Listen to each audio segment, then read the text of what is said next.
Ladies and gentlemen, welcome to Panel 9, Pressures and Priorities, the Impact of Economic Disruptions on Resourcing Our Defense. Please welcome Mr. Hans Nichols of Axios and our distinguished panelists.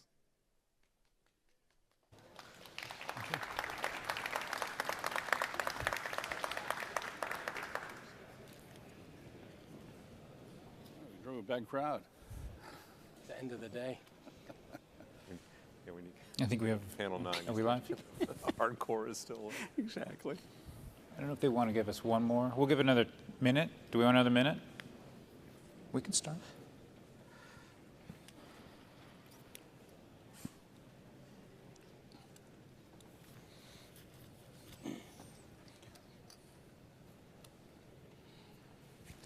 Well, I'm just going to go ahead and start then, if everyone's ready. Sure. Thank you very much. I'm not going to go through individual introductions with everyone because we all kind of know who everyone is at this point. I'm Hans Nichols. I cover the White House for Axios. We're talking about economic disruptions. We can't talk about economic disruptions without talking about inflation. And I think before we really dive into it, it would be helpful to kind of understand what the inflation rate is. So I'm going to talk to the man with the numbers. I'm going to start with Undersecretary McCord. We got a 7.7 print CPI. But what does inflation feel like from your end, from the purchasing end? Hans, for the department as a whole, we're probably looking at the 5% range for this year because CPI does not represent the things that we buy. You know, we're not buying the food and the prescription drugs in the same way a consumer does. We've got things that are much higher like fuel and military construction, and then we've got some things that are lower, but it's kind of in the 5 range, which is multiple billions of dollars for us. Well, I mean, just backing that out, someone help me with the math, but 5% of 850 billion is roughly what, 49 billion? I mean, that's a significant number. Right. Yeah, we're not up to 850 yet, but we're in the 700s range. So yeah, 35 billion. So yeah, significant impact. Yeah. Well, we may get to 850, which is why I want to ask. We may get to 850. We like how you think. Yeah. Well, that's why I want to ask Congressman Panetta, who, you understand what the market will bear in your party. Your party's still in control of both chambers. Right. What do you think the NDA number will come in at? And then will the omnibus, if we get an omnibus, will be higher or lower? Yeah, look, I think obviously it's a lot more than what was requested from the administration back in 2021. But going into this year, what we're seeing is obviously the House passed a version that was substantially more than the administration requested. And then right now the Senate is looking at about close to 850 billion is what they're looking at. But obviously what you got to realize is we're taking into account how inflation is infecting the DOD and DIB, especially with the numbers, but also other avenues. I can get into that a little later. Do you share Chairman Smith's sort of confidence that the NDA is going to get done? I respect Chairman Smith, and I think he's very knowledgeable when it comes to not just what's in the NDA, but how Congress works. And I do have confidence in the fact that we're going to drop it on Monday, and that hopefully we're going to get a vote on Wednesday, most likely. We'll do the rule on Tuesday and then actually have the vote on Wednesday. But, what you got to realize is this isn't a partisan bill. It's a very bipartisan bill. It was out of the House Armed Services Committee, and it will be on the floor of the House of Representatives. To be frank, we can't rely on just Democrats to pass the NDAA.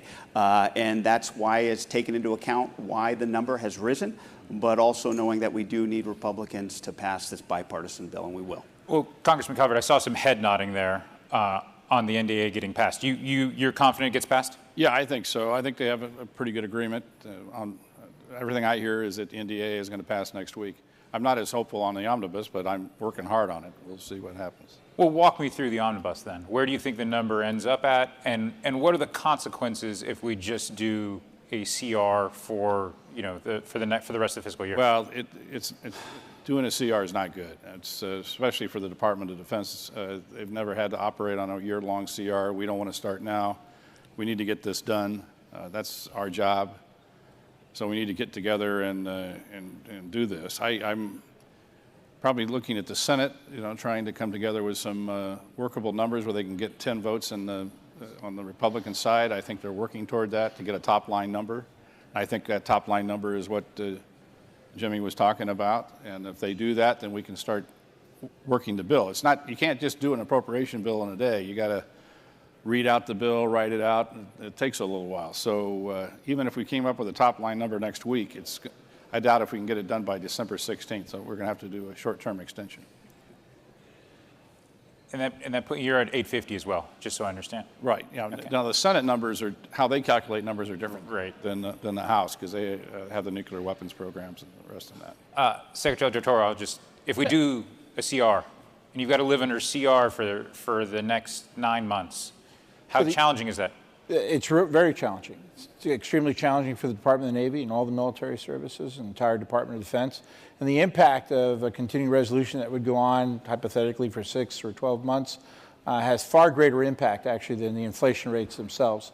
So in the Department of Navy alone, for example, a year-long CR would cost about $22 billion. It'd be $7 billion in the SCN accounts, $2 billion in the military personnel accounts. Right. O&M would be about $4.2 billion, $4.4 billion in procurement. RDT&E, which we've been talking about throughout this entire conference, and the importance of it, would be about $2 billion. And in military construction alone, we would have to cancel 22 projects in the Department of the Navy at a cost of about $2.4 billion. So when you look at earlier we were talking about, Secretary Austin was talking about taking care of our people. We would have to actually eliminate a lot of the programs that we hope we're going to be putting into place over the course of the next year to take care of our people and their families. How quickly would you have to do that? Is the minute we're in CR territory, you have to move by January, February? We essentially can't start any new projects. And so we're allotted to continue operations based on the previous financial year, but we really can't start any new projects. And we put it into a place in accordance, collaborating with our friends in the Congress, a lot of new programs that would benefit, districts across the country and more importantly, our service members. Tom, I see you again nodding vigorously. Yeah. What does a CR mean for you? Yeah, exactly what the Secretary said. I mean, delay in new starts, delays, discontinuity in funding at a time. You've heard it all day. I mean, we are at a point in time where it's about, let's get some of these systems fielded. Let's make sure we're, channeling investments to prepare for the pacing challenge that we're facing. How do we backfill some of the stockpiles that have been depleted in support of Ukraine? And so now's the time to, continue to move. I'm going to ask a follow-up on what you think the inflation rate is, but before I do, I'm going to remind everyone that if you want to submit a question for later on, there's the RDF app. You get a premium if you buy a vest for down the line. It's not just for reporters that forgot their suit tops at home. So you get a premium. But if everyone wants to put a question in, do you agree that the inflation is 5%? Does it feel like 5% for industry? It does. It does. I mean, I thought you disagree. I wanted you to go higher or lower. We can't all agree here. I feel it. Our workforce feels it, right? It's labor and material, and then labor, we're seeing wages start to creep up. Anyone who's had union negotiations over the course of the last year is feeling it. On the material side, we're seeing it in pricing agreements as they're renewed. I mean, we have the benefit of long-term pricing agreements, as do many in our industry, but sooner or later those expire, and we're going to be seeing increased prices in the process. So that just means we're not through sort of pricing out inflation, right? If you have these long-term conflicts, it could go up in the future. That's right. It will take some time as inflation works its way through the periods of these supply agreements. Congressman Cover, does 5% seem right to you? Well, it depends on what we're talking about. Obviously, fuel prices in the last year were more than 5%. Food prices were more than 5%. If you take a look, I guess overall, you may have that at or close to 5%. The biggest issue when we start this process, say, hopefully we get an omnibus bill done and we start the next year appropriation, we come up with a realistic inflation number that we have to deal with as we put together the appropriation bill for next year.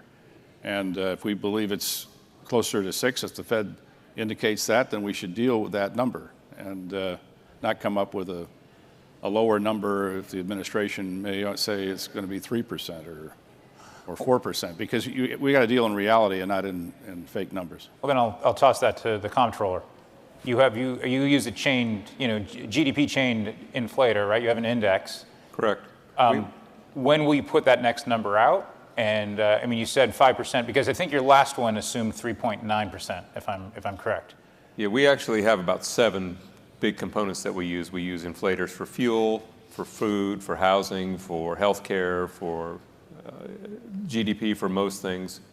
So we have a number of different, and then of course employment cost index for pay raises. So we have a basket of things we need to use. We have to work those with OMB.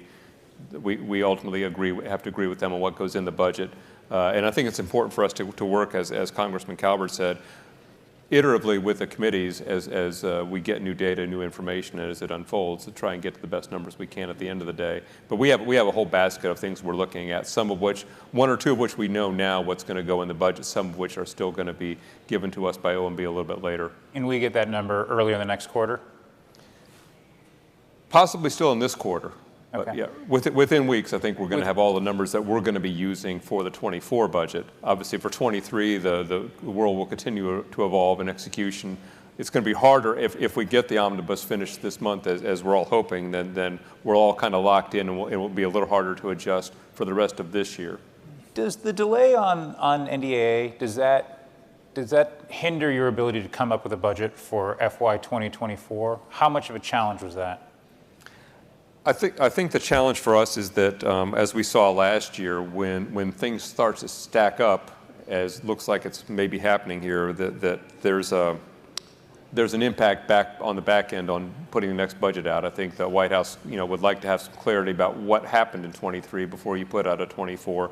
So it's not the NDA per se; it's more based on the appropriation. But in both cases, uncertainty leads to further uncertainty delays, then leads you to start slow and finish later the next time as well. So getting back on track, which is something that we focused a lot on this fall with OMB, is a little bit at risk now if we can't get closure on everything this month. On the uncertainty question, Tom, I mean, in some ways it seems as though if we don't actually get appropriations, the uncertainty, there's going to be a premium. There's going to be some sort of price premium that's going to be built in to whatever systems you're offering. Is that a fair assumption, or? I think what uncertainty does, it makes it difficult to make the investment decisions that we're making in order to make sure that the kinds of things we're doing are aligned around the strategies of national defense. And so, we've every year, I mean, this is like year 12 out of 13 where we've had a CR, and so that sort of starts getting built into the expectation. It's unfortunate, especially at a time like this when speed is of the essence. But I would say it's more about uncertainty of are we putting our investments in the right place, or are we putting those at the right levels? Just Secretary Del Toro, on sort of the human side of inflation, do you feel like your have you seen it come through with like retention? Is it a challenge for sailors and Marines to make ends meet? Absolutely so. In all my travels, and I've spent a lot of time this past year talking to sailors and Marines across the board about the impact that inflation's having. It's having an impact, obviously, every time they get in the car to drive to the grocery store or go to the hospital. It's having an impact on them being able to find affordable housing in the local marketplace as well, too, which has drawn a lot of them back on base. And so we've had to actually look at investing, more resources into base housing, more resources into family housing, because it's just so tough to find rental homes and homes to buy out in the economy. And so, Secretary Austin has been focused on this like a laser beam, along with Gil Cisneros and all the service secretaries, to try to come up with, human factor improvements that we can make in terms of some of the low-hanging fruit. How can we adjust COLAs, for example, to help them out better? Bachelor BAH across the board. To give more money in the hands of sailors, and even look at targeted pay raises, for example. But again, many of these programs, these new programs, can't go into effect unless we actually have an NDAA and an appropriations bill. So we could talk about it all we want, but the more we delay, the harder it's going to be on our service members across the board. And they don't understand the complexities of all the legislation on Congress and everything else. It's really hurting their bottom line. Congressman Calvert, I saw you want to jump in. If I may, Congressman Panetta, I will. Just briefly, that's exactly why we took the steps that we did in this year's NDAA. 4.6% wages increase across the board, 4.2% on basic housing allowance. And then when it comes to the basic needs allowance, we increased the percentage of the poverty rate that you need to have in order to get it from 130 to 150%. There are also discussions in the House bill of putting in increasing the moving expenses and then providing an inflation quote-unquote bonus for certain members as well. So we're taking that into account in the NDAA in regards to how inflation is affecting our personnel. You know, it seems like, just to take a step back, a lot of the, when you listen to the Biden administration, they talk about reshoring. They talk about industrial policy. That's a big part of what's motivating the sort of impetus on chips. And it seems to me that reshoring things is also going to cost a lot more money. And if you bring supply chains closer, they may be more resilient, but they may be more expensive. And Congressman Coburn, I can just start with you on this. At what point do those work at cross purposes? Well, as the Secretary pointed out, you can't enter into any new contracts to bring those supply chains back into the United States. By some estimates, operating under a continuing resolution costs the Department of Defense about $2 billion a week. That's money just out the door. Right. So that has a bigger effect than the inflation rate. And so that's one of the reasons why we need to get this appropriation bill completed. I think there's a lot of bipartisan support to do that, and we need to do that as soon as possible, or it's not going to be a very Merry Christmas. Well, what are the holdups in your party? It's probably the non-defense discretionary spending. The parity issue. Is that needs to come down. The Hyde language needs to come back in. That's an important issue for our folks. It's very similar to what we went through last year in the appropriation negotiation. If I think we get to that, I think we can rapidly come to a top-line number and then start working on reading these bills out and getting it done by the end of the year. If you and your colleague, Mr. Panetta, got together and just pencils and papers, how long would it take you to figure it out? Me and Jimmy, hell, we work out 15 minutes. Exactly. Now, let me just give you an anecdote. Talking about Christmas Eve, it's never pleasant when we pass a CR and I have to go have dinner with the former budget chair who passed a budget every year consistently and then balanced the budget as OMB director. So definitely not a pleasant Christmas Eve when we have to have a CR. So that's one of the reasons why I'm motivated to make sure we pass this budget. And point two is China doesn't operate under a CR. No. Nor do they have to worry about a Congress. So they're going to continue operating the way they're operating, and so they probably celebrate our problems that we're having. Well, that gets at this. Hans, I'm sorry, Please. if I could just add Please. to that. We shouldn't minimize that factor at all. China doesn't operate under CRs, and so everything we've been talking about in this conference for the last 2 days, it's good talk, but if we can't execute on it, that's all it is talk. And so that's why it's imperative that we actually move out fast, that we can actually start investing in all the technology programs and all the shipbuilding programs and space and cyber and everything else that we need to counter and deter China from doing what it wants to do. I think deterrence only really works if the Chinese believe that we're serious, right? Deterrence, it's in the eyes of the beholder. What more would you, and I'll start with you, Tom, would you like to see from either a defense strategy or on the appropriations side to really let the Chinese know that this isn't just talk, this isn't just another summit, this is real? Yeah, I think for them, particularly given the culture, is continuity, resolve, sort of just a measured, continual improvement, continual introduction of new technologies that become, they recognize as a deterrent. And so it is, I think, we show signs of weakness when we're sort of up and down and back and forth, and there's not this continuity of purpose. But there's no big project. There's no big. We're here under the wings of Air Force One that Reagan flew around when he was dreaming up SDI. What's the modern SDI to let the China? We just rolled out yesterday down in Palmdale, not far from here, in attendance at the B-21 bomber rollout. That got China's attention. I think there are a number of programs in the Secretary's area. We got the Columbia-class submarine, and that is a force to reckon with. And so these are programs of magnitude and that China will take note. Mr. Secretary, do you We're not slowing down, and I'm not working so hard for nothing. We got Columbia, we got Virginia Payload Module, we got new Virginia-class submarines coming out. On the Marine Corps side, we've got 16 different major programs that we're investing in, robotics and AI and quantum theory and all sorts of things.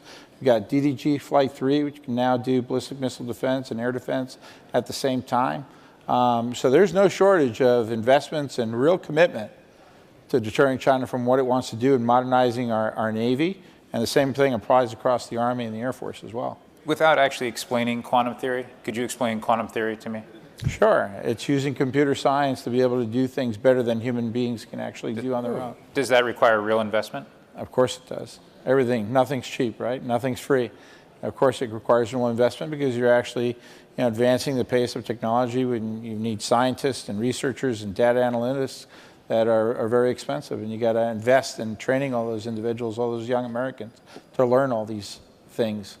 Let me just take a step back then and ask, if the 850 is the number, is 850 a number that's serious enough? And I know that the components matter, and we'll just go down the line, but is 850 a big enough number, given inflation, given how it's going to be caked in, to let the Chinese take deterrence more seriously, to force them to take deterrence more seriously? Well, if we do this immediately, like I said, it's costing us $2 billion a week, and I'm sure that the department would love for us to get this done soon, and I'm sure they'll be very happy with 850 if we can get this done as rapidly as possible. 850? I think it's less about the exact number, it's more about the direction year over year. And if they've watched the trend in recent years, that's the kind of trend that gets their attention. It's, at this point, just real quickly, if we could bring up there's a slide that shows sort of the bipartisan support for increased defense spending. And what's remarkable to me about that is just how it was expected, if you'd taken this a generation ago, there'd be a greater delta between the Republicans and Democrats. And you just look at the overall number, and it's quite high. I mean, we're at 76% favor increased defense spending. But excuse me, Mr. Secretary, I cut you off there. Yeah, Hans, I mean, I'm not sure that Mike will agree with me or not, but I'll take $850 billion for the Department of the Navy. How are you going to allocate it? All Pacific? A little bit Comptroller's not smiling. Hans, I think you were on a good point, kind of the way you set this up. You asked what would have an effect on the Chinese, and effects are really what you're looking for. Like the least, it's interesting to me as a comptroller, how much are we going to spend, your top line question. But what's more interesting is what you spend it on, as we've discussed. But what you really want to know is what effect do you get? And on deterrence, you can have an idea, a little bit of an idea with what you observe. How well it would work in war fighting, of course, you don't want to actually have to get to the point to find that out. So impact on China, I think you're looking for the effects is the right question rather than the top line being the ultimate, the primary thing you look at. Second thing I would say, sort of a lesson learned from Ukraine, is what is working in Ukraine. It's not just the security assistance defense part. It's humanitarian assistance, economic assistance, sanctions. So China plays a big game, even bigger than that, right? And so I think we saw with the CHIPS Act that you're going to need to go, not just what you do in our department, as important as that is, but you need to have that sustained look, the focus, and looking across all the pieces on the chessboard here, which I think is an important part of this as well. Well, I'm glad you mentioned Ukraine, because Ukraine is where the polling isn't great on this, but we're starting to see some divergence in the parties. And, Mr. Calvert, it's, your fellow California lawmaker, potential Speaker McCarthy, has kind of sent some mixed messages on how much support there will be within the Republican conference for additional Ukraine allocations. Could you tell me where you think he is, where you think the party will end up? And is there a way just to avoid this all and do an omnibus and plus it up for the year? Well, I can't speak for the Speaker-elect, but I can say that there is support, I think, by the majority of members on the Republican side to assist Ukraine. No U.S. troops. We haven't lost one U.S. troop in Ukraine. They're asking for the weapons to defend themselves, and they've made tremendous progress in defeating the Russian military machine and have done irreparable damage to the Russian military, which is, in my mind, a good thing. And it's setting back Putin and his ambitions for a long time. People have to realize that if he had been successful in Ukraine, there was little doubt that he would have taken Moldova and potentially the Baltics and then eventually moved to Romania and Poland. He wants to rebuild and reconstruct what was the Soviet Union. Yes, sir. Mr. Panetta, do you agree? Yeah. And I guess what I'm asking you to agree with or critique is the idea that the Republican conference is going to continue to plus up Ukraine funding. Look, I think there are a majority of my Republican colleagues who do believe in what is going on in Ukraine in regards to not just what the Ukrainians are doing, but what we're doing to support the Ukrainians defend themselves and defend their democracy. So that's what gives me hope if we don't. But obviously, what we need to make sure is that we pass it this year. We need to make sure that there's that plus up past this year. I think that would cure any sort of question that you had about the party. I guess I don't really think the issue is there a majority in the Republican conference. The question is, are there a handful of Republicans that will refuse to let this go forward and potentially hold McCarthy hostage? I think we have people on both sides that would like to hold either side hostage, quite frankly. But we have to continue to move on. And I have no doubt that Speaker-elect McCarthy will be Speaker McCarthy on January 3rd, and we'll move forward. But in the meantime, we need to get this, I think, this appropriation bill completed. Obviously, there's going to be some disagreements within my conference, but we have a responsibility to get our job done, and we need to get it done as soon as possible. As long as we're sort of on potential political disagreements and cultural issues, it seems pretty clear that on the NDAA there's a holdup on the vaccine. And should the vaccine mandate be taken out? There have been separations, it's contentious. It seems it's a priority for Senate GOP. I'll make the point that the authorizers do the policy, we just pay the bill. Well, then I'll throw it to the authorizer. Yeah. Look, I think going into it, you have to look at the current policies. You have to have the vaccine before you go into the military. And right now, I think looking at science, looking at the spread of vaccines that are out there, I think there's room for that to be changed. Okay, so you envision a change on that, dialing it back and giving Mitch and Senate Republicans a little bit of quarter there. Based on how the disease itself has evolved, based on how the vaccines have basically become more prevalent, people are more, can withstand an infection, I think you're going to see some sort of dialing back of that first time going into it. Now, whether or not there's some discussions as to whether or not you need the boosters to go along, that's something that has yet to be seen. But this is solvable to you. This is something that this shouldn't hold up the NDAA. The issue of taking out the vaccine mandates. Look, from Congress's part, I think that's where we're headed. Whether or not the DOD has a different angle, they're going to have to answer. Well, that's what I see the Secretary jumping in. Yeah, from a military readiness perspective, I would hope that we don't mix apples and oranges, and it's certainly for the Congress to figure out from a policy perspective. But vaccines are necessary for combat readiness. And passing the NDAA is essential for our nation's combat readiness. And if you care about what's happening in Taiwan, you got to care about what's happening in Ukraine as well, too. So from my perspective, I think we should pass the NDAA and deal with the issue of COVID shots separately. And just decouple them and move forward. I would hope so. Yeah. Well, it seems as though everyone is, there's a broad agreement here on that, and just the prospects and the step forwards. To move it back toward the national defense strategy and potential threats, we have and this is a Navy question for you, Mr. Secretary. We obviously have a carrier-based premium Navy. If you got a report in the last 72 hours that suggested that those carriers were not safe in the Western Pacific, how would you think about a potential conflict with China without your carriers? Well, let me just say that for as long as our nation has had a Navy, it's operated within the weapon engagement zone. That's not to say that we should be careless about how we operate those carriers, absolutely not. And our tactics and procedures today actually pay a lot of attention to how we're going to employ them. But there's no question in my mind that the carrier is the number one platform to project power, not just in a potential scenario against Taiwan or any other adversary, quite frankly, but in any national security crisis that we may find ourselves. It always has been the number one platform where the president is asked, where's the nearest carrier? And it still is today. And also the potential use of carriers across with our allies and partners is essential. Just last month, we had 5 simultaneous operational carriers at sea operating together basically in the Mediterranean, projecting power as one with all our allies and partners, and it is really, really impressive. Last year, we had a similar situation in the South China Sea, we had 3 simultaneous carriers operating together, and the Japanese ship Izumo as well. So new threats to carriers aren't going to change the centrality of the carrier-based model. I don't think so. I think we're always reanalyzing how we're going to fight the carrier, how we're going to operate the entire carrier strike group, along with amphibious strike groups as well, too, and their essential mission in controlling straits and other essential missions. But they will be at the core of the United States Navy for a long time to come.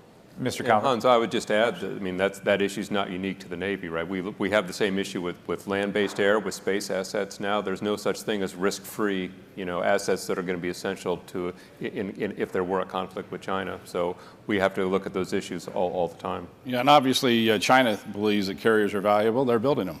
Yeah. So we're seeing they'll probably go to a nuclear carrier here soon. Everyone seems to be describing a world where we accept more risk in potential conflict. Maybe it's the same amount of risk, but it's like there's a not insignificant amount of risk. And I'll just start with you, Mr. Panetta. Is the American public ready for that kind of conflict, that kind of risk? I think what we've heard throughout, at least what I have heard or interpreted throughout the panels that I've listened to today, starting with Chairman Smith this morning, it's about the narrative. It's about making sure that people understand not only the threat, but the consequences of what can happen if there is any sort of invasion of Taiwan. And so I think it's making sure that we do our job explaining and talking about it. I just heard my colleague and good friend, Representative Moulton, talk about basically, when we were out on the campaign trail recently, you didn't hear people talking about China. That wasn't at the forefront of what people are worried about right now. We need to do a better job letting them know how much of a threat it is, but more importantly, the consequences of what happens if there is sort of invasion and what that will entail from our part. Mr. Secretary. And Hans, I couldn't agree with Congressman Moore. And we also need to let China principally understand the consequences of their actions as well, too, and violating their actions and not in accordance with the norms of international behavior. We want to prevent conflict with China. We want to do it militarily, we want to do it economically, we want to do it diplomatically. We want to put all the forces of government to bear so that China understands that the cost of going to conflict, the cost of going to war is insurmountable, and the impact on their own economy, on the global economy, would be disastrous for all. That's how we deter China from doing what it needs to do, in my humble opinion. Tom, where are you on the horizons on these? I mean, I know you've talked about this in the past on how we should be thinking about where we are in terms of, preparing for China, where we are in the immediate short term. Walk me through what your horizon is on China and how much runtime we need. Yeah, sure. I mean, very difficult to pinpoint a date. There are those who have placed it later in this decade, but I think it's on a Tuesday. It's a Tuesday. Okay, that's good. As we think about the national defense strategy, right, the longer-term version of that, the dimension of that's longest term is the so-called pacing challenge. But when February 24th happened this year, I mean, you saw in the national defense strategy the Russia as an acute threat, sort of near and clear and present threat. That created a horizon, actually a couple of horizons for us. One in industry. One is how do we, what can we get to Ukraine in as quickly as possible, right? And so that, and then immediately after that, what will it take to backfill some of the stockpiles that are drawn down? There's also the thought and the strategy around what does the defense of Eastern Europe look like, some handful of years from now, maybe in the medium term. And so I think there's a strategy. And it's like 5 to, just so I understand your horizon on that? Yeah, I mean, thereabouts. Okay. Yeah. So it puts the national defense strategy into a few horizons that give us all an opportunity to plan and make investments accordingly. It seems like inflation took it took a lot of people by surprise. Some people saw it beforehand. Some people saw it a little bit later. I see the congressman smiling on that. But it does sort of reveal to what extent the industrial base is vulnerable to shocks. And I'm just wondering what other shocks potentially you see around the corner. I mean, when during the financial crisis we had a lot of black swan talk. Right? What are the black swans we're not? I mean, we're here having these big thoughts. What are the black swans we're not thinking about in terms of our industrial base and defense production? Well, in my opinion, just my opinion, if the economy goes south worse than we may believe, obviously what happened yesterday, it seems like the that the Fed may decide to raise rates at a higher level than they were talking about earlier. Obviously, that has an effect on the housing market, has an effect on the entire economy. That could be difficult for this country. And so I hope, although my old man would say hope is not a planning strategy, but it's like the inflation number. I think a lot of us in the business community knew that the inflation number a year ago was going to be a hell of a lot higher than what people were talking about. And it's because you saw it on the wages side, or you saw it on the... Well, I'm in the used to be in the restaurant business, and I don't know how you put a menu together nowadays. Price of produce, price of labor, price of everything has just gone sky high. Price of fuel, so that has an effect on everything we do, and that has an effect on this economy. And we have not gone through the ramifications of it yet, I believe. And so we'll see what happens here in the next few months. But just so I'm clear, you're concerned about an economic slowdown, contraction, recession, yes, and the effects that has on resourcing the military. Right. But that seems within the realm of something this country has dealt with before, right? Yes, but especially now, it's going to have a significant impact. It's more difficult, I think, to get the resources together to do what we need to do. And if we go into a significant recession, that's just going to make it more difficult. Yeah, Mr. Secretary, I think another issue that's incredibly important for our government to tackle, head on is the labor shortage. And I think, certainly not my swim lane, but it appears to me I suffer the consequences, obviously, because of the impact on the industrial base, the impact on even our public shipyards, for example, just trying to find, competent people to do the work. And so I think we're going to have to look, hopefully in a bipartisan way across Congress. This is an issue which the U.S. Chamber of Commerce supports as well, too. Look for ways to bring more labor into this country, whether it be legal immigration, whether it be more aggressive work visa programs, for example, where we can bring more workers into the United States to do the blue-collar kind of jobs that are needed in our shipyards and across a lot of our other low-tech manufacturing industries. Mr. Panetta? No, he's spot on. Look, and that's why I come from the Central Coast of California and proudly represent that area. We have agriculture as the #1 industry. That's a job no American will do. Therefore, we need to make sure that we have people who are willing to come here, work here, and do it legally. And so that's why we passed the Foreign Workforce Modernization Act. But many of the issues that the Secretary just hit on, it tells us that it's not just about agriculture where we're missing labor. Restaurants, hospitality, these contracting jobs, many jobs, and also looking at skilled labor too. But if I could, let me just, on the black swan question, I think rare earth materials are a real issue. And what I mean by that is they all go through China. And looking at our supply chain and dealing with rare earth materials, 80% of it goes through China. If you look at graphite, that's 100%. If you look at the solar chips or the solar wafers for solar panels, 100% go through China. If you look at lithium ion, 80% go through China. Let's say if you want to go to another country, like you're looking for cobalt, and you go to Congo, well, that company that extracts the cobalt is owned by a Chinese company. You want to go to the one country here that it deals with the most extraction of rare earth materials, MP Materials, I think it's called. They're half owned by China. This is an issue that I think we should be paying more attention to when it comes to the extraction, the processing of rare earth materials, and realizing that if we have to one day immediately decouple from China, this is going to be an issue not just for our military now, but for potential efforts to decarbonize going forward. And that's understandable why the President and this administration use the Defense Production Act to focus on these types of issues when it comes to rare earth materials. I mean, if I just connect please. what my colleague Secretary Del Toro said to the black swan issue, the labor market tightness and supply chain issues, I don't know if you could call a black swan at this point, because we know we're going to deal with them. Both COVID demonstrated that, and Ukraine has also demonstrated some of these supply chain issues and tight labor market are causing us problems. On the black swan side, in addition to what Congressman Panetta said, I think we did show that we're fairly vulnerable to pandemics. We didn't react really well as a society to that.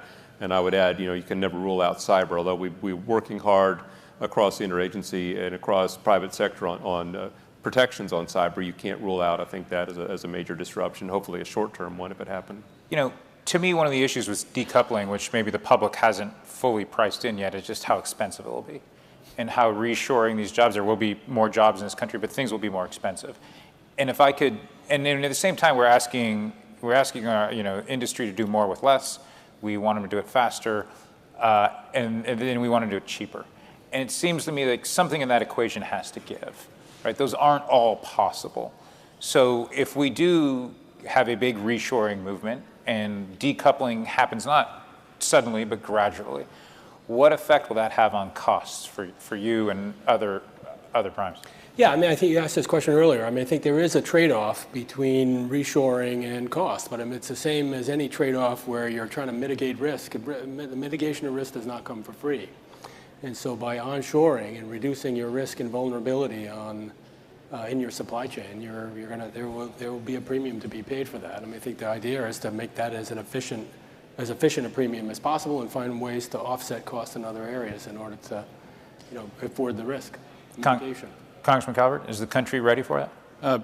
We found out, look, Apple's moving their telephone assembly out of China. I'm not quite sure where they're going to move it to, but the automation in the United States, I think we have an opportunity to move a lot of manufacturing back into this country and to take advantage of automation. We've seen for instance, if you go up to the Tesla plant up in Fremont, how they've automated the development of the automobile. It's just very impressive. And how we do logistics is all automated. And if we can bring the chip manufacturing industry into the United States with these new chip manufacturing plants that are going to be built, a lot of automation in that. So I think that's our future. And so you think it'll be mostly painless? What's that? You think it'll be painless? No, it's not going to be painless. It's going to take some investment. It's going to take some. That's why the CHIP Act's passed. I wasn't 100% for that. It kind of expanded over the period of time. But we need to bring those industries back. And during that process, it's going to be some pain involved, but we've got to get it done. Congressman Panetta, I see you nodding in agreement. Well, no, once again, completely agree with Ken. But people got to realize it's not just the CHIPS, it's the CHIPS and Science Act. So it's not just $52 billion for manufacturing. It's close to over $200 billion for innovation in artificial intelligence. So it was a significant bipartisan bill that obviously I think we're very proud of, but was needed at this point, especially when it comes to sort of, like you said, onshoring and making up for what we haven't done in the last decades. When you guys take a big step back and look at, where policy is right now, what's one thing that keeps you up at night? I mean, there's been a lot of China talk. It seems like China is like an uninvited guest at this forum. There's a lot of talk about China, but what's keeping everyone up at night? And Tom, I'll just start with you because you're closest to me. Yeah, I think it's, you mentioned the black swan. I think, I define that as any sort of material discontinuity in the supply and demand balance. And, pandemic, we faced into that. I mean, certainly Ukraine created a tremor there. If we saw, Russia decide to take action against a NATO country, if China, we woke up and heard that China had invaded Taiwan. I mean, these are the sorts of, step-ups in action that, we have to ask ourselves, are we prepared for that? And what will we do in response? Sir? Any war is bad for not just this country, but for the entire world. And so I guess anything that keeps me up at night is a conflict with China. And the way to keep that from happening is to have the deterrence that we need to have to make sure that doesn't happen. No one wants a war, and so that, as Ronald Reagan would say, weakness is provocative, and we need to prevent that from happening. Mr. Secretary. There's a lot of things that keep me up at night. There's certainly a lot of national security challenges out there. So what I often think about is how can I, as a secretary, sort of invigorate our Department of the Navy, both the Navy and Marine Corps, to think differently about the challenges that we face and embrace technology as it's been evolving over the past 10 to 20 years in a more productive way so that we can actually reap a greater return on investment for the American taxpayers. So just this past year, for example, we launched a Marine Innovation Center to think more strategically and innovatively about how we brace these transformative changes in the private sector that we need, whether it's the proliferation of LEO satellites or quantum or AI or anything else. And I'm also pleased to announce as well today here that we're going to open up a Navy Innovation Center at the Navy Postgraduate School in Monterey, California as well. Whose district is that in? I'm sorry? Whose district is that in? I think it's Congressman Panetta's district. But the Navy Postgraduate School is the right place to do that. We have to invest in our professional military education. It's something that I've been deeply devoted to these past 18 months so that we could actually build the type of war fighters that not only know how to fight, but think strategically about how to avoid conflicts and when, if we have to go into conflict. If I could not sleep at night because of there was a problem somewhere in the Defense Department, I would never sleep. But I think we are in a pretty good spot in DoD, I think, for the things that we're trying to do for the nation. So my bigger worry is really beyond the national defense to our cohesion as a society and our ability to kind of stay focused for a long-term whole of government challenge that we have with China. So it goes from things like the CHIPS Act and following up on it, as well as things like hypersonics that are in DoD's lane. But it's broader than that, and it's do we have the vision and the cohesion as a society to keep after these long-term challenges. I think we're going to be fine at DoD, in my opinion. Okay. Obviously, let me thank Secretary Del Toro for that amazing announcement. Look, we on the Central Coast, as you can tell, I'm very proud of it. We have a lot of treasures there, but one of the crown jewels is the Navy Postgraduate School. And what it does, not just for our country's national security and basically training and educating our officers who are there and only going to stay in the Navy and basically get smarter and get better and get more educated and be a better warfighter. They contribute so much to the community, so it means a heck of a lot. So thank you for that and look forward to working with you on that. What keeps me up at night is definitely not the Navy Postgraduate School, but it is the fact that sometimes people will lose faith in our democracy. To be honest with you. And it's my job as a representative to make sure that government works for them.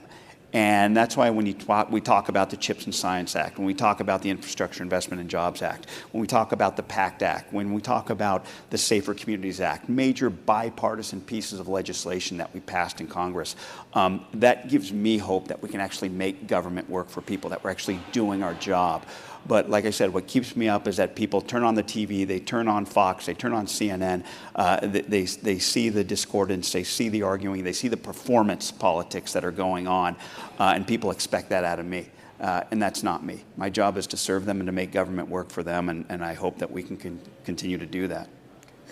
Just briefly, if anyone has a question they want to submit through the app, I hit refresh on the screen here. I didn't see anything come up, but it could be a technological problem. So if there's a question, throw up a hand and we'll try to figure out we've got a few minutes left here. And if someone had a question in the audience, I just didn't want to skip over that. You guys are all missing the great Secretary Mattis line on this when he was asked in his first interview on what keeps him up at night. He says, nothing. I keep other people up at night. And that didn't have to be true, but it was a great line. He was talking about the United States Marine Corps, by the way. Yeah. When he said that. It's just one of those great lines. Okay, please go ahead and shout because it didn't come through on here, so please go ahead. And I will repeat it so people at home can hear it.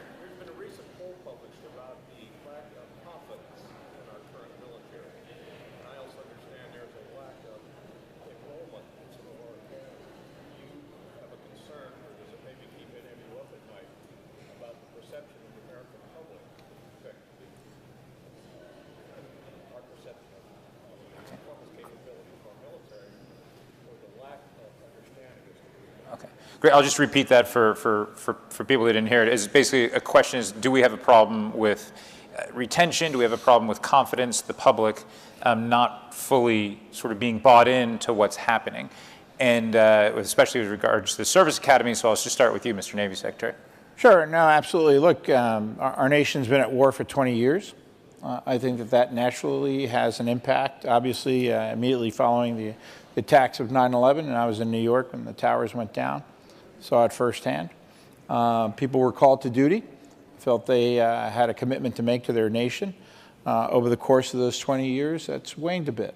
And that's been a challenge, obviously, and I don't want to get into the politics of pulling out of Afghanistan or not pulling out of Afghanistan. But nevertheless, I think it's had an impact on the American psychic over the past 20 years as well, too. Having said that, I think the politicization of the military is something that's unhealthy. I don't think anyone should contribute to it, whether you're a Democrat, Republican, or independent. Keep the service members out of it.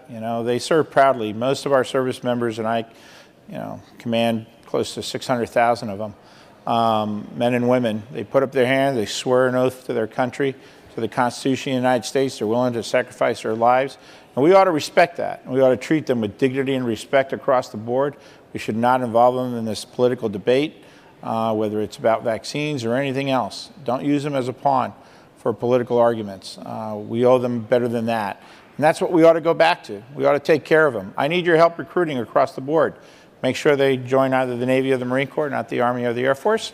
But we need your help across the board to spread the word. Too many of our service members now come from, it's always historically been across America in general. Too many of them now just come from families where they've, previous parents have served before. So there's been a disconnect between American society at large and the military, and that's not been helpful at all either. Well, on that upbeat note, if there are no further questions, I don't want to step on such a rousing sort of, let's all serve and get together. I want to thank everyone for their time. I want to thank the Reagan Foundation, and I hope everyone had a nice time and listened, and we'll see everyone else the rest of the afternoon. Thank you. Thanks so much.